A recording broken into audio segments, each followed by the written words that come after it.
There's some new research out by FinScope showing between 9 and 10 million jobs have been created by small to medium businesses. This highlights the potential of the sector to become a key source of employment. A survey released today shows 1 in 6 people generate income through small business. Almost 60% of SMEs are owned by women, with the majority in black hands. Gauteng has the most number of small enterprises. Access to finance, lack of skill and space, also too much competition, have however been cited as the key challenges that entrepreneurs face. Well, let's discuss this in a little bit more detail. Neil Higgs, the Director of TNS Research Surveys, behind the report, along with Robin Wheeler, who's an author and a motivational speaker, and has, Robin, I understand, a deep interest in the subject. Let's start with you. Do we realize the potential, I wonder, of SMEs in this country? Probably not. Not at all. I think that we're only scratching the surface of it, and that's been a continuous problem, is that we keep scratching the surface. I think we address things in the wrong way. We're addressing them as an economic thing, as an employment thing, whereas entrepreneurship is really a personal thing.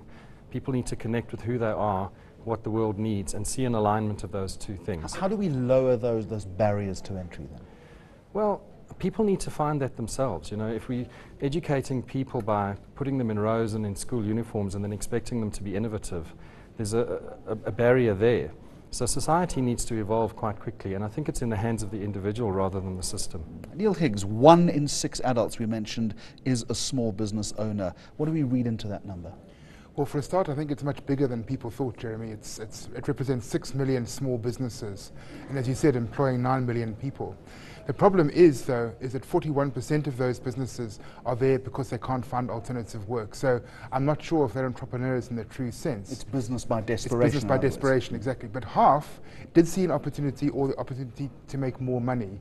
So at least half of them are more entrepreneurial. So, Robin, how do we turn desperation into viable opportunity? I think that's the key. It is actually only desperation that sparks the change, and then it's just really having the support in place. Support from whom? From mentors, really, because it's the kind of thing you can only learn on the move. It's not content-based, it's experiential. So people need to take those steps, live the journey, and have the right support from people who are doing it themselves. What role does government have to play in this, Neil? Well, one of the things we've identified is there's a great lack of knowledge of the support that is available. 3/4 of our sample have no idea what they can access. And as Robin says, they're too busy. They're just running the whole day. They work 68, 70 hours a week, most of these people, and most of them are simple product resellers, so they don't really have the time to do proper learning. So we need to take the learning to them, essentially. Very difficult, though, Robin, to harness that. Yes.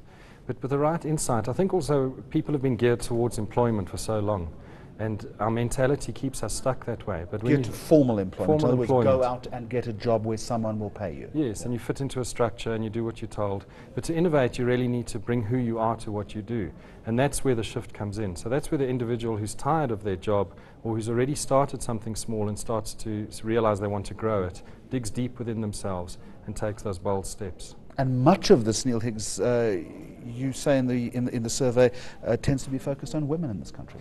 Yes, 60% of the survey respondents were women. But the unfortunate thing is they are mostly managing the smaller enterprises and the less value-added enterprises. 80% of our sample, in fact, are product resellers, and of those, about 60% simply sell what they've bought. Only about 40% add value, and then about 20% are service providers. Now, as you go up towards bigger SMEs, and especially towards male-owned SMEs, the added value component rises. So the problem with women is that they are much more in the survivalistic part of the sector. Robin, what's your understanding of adding value then? Bringing something personal and creative to what you do, so that you're really connecting with your work and living what you do for a living. Give me an example. Well, what I do, for example... It's more than branding your spaza shop, isn't it? Or is it that? Well, I think there is branding involved. Your brand is a living thing, and it's something that you can feel the value of, even if it's not tactile. It might just be the experience you have in that. So it's really the person behind the business bringing themselves to what they do. And that differentiates, because to compete on price or on quality is quite old school. It's a very 20th century approach. But bringing something human to it that connects with your customer and allows you to manage, as a woman would do, much more deeply the meaning of your business and the duration of it. If you're doing it for good reason and there's purpose in it, then that brings the personal touch to it. Neil Higgs, let me suggest, I accept everything that Robin Wheeler is saying. You can have as much creativity as you want, you can have the passion, you can have the appetite for risk, but you need money. Yes, you do, yeah. And access to startup capital is a problem. Yeah. 2/3 of our respondents said that was they needed money to start up their business. But 2/3 of those used their own money, and the other third mostly used other people. Only 5% actually accessed credit through more formal channels, and mostly because they're credit averse, or because they simply perceive that they can't possibly qualify for credit. They're able to manage cash better than they are credit. There's a bit of a fear towards credit. So do you have a sense, Robin, of how to unlock that?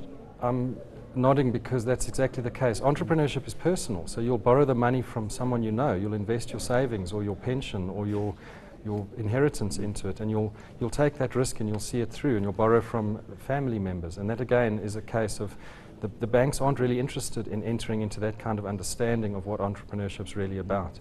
So people really take care of themselves and they risk it all. But if you see it through, the rewards are beyond anything if you just conform.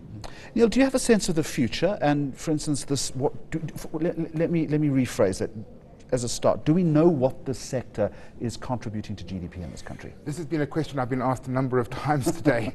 The main problem is that the vast majority of these guys don't keep records. They don't have a good idea of what their turnover is. And very often, 40% are giving credit to their customers, and most of those don't keep a record even of that credit.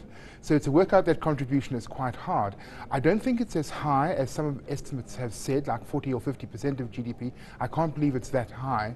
But it is keeping 9 million people in employment, and that compares with about 13 million in the formal sector as such.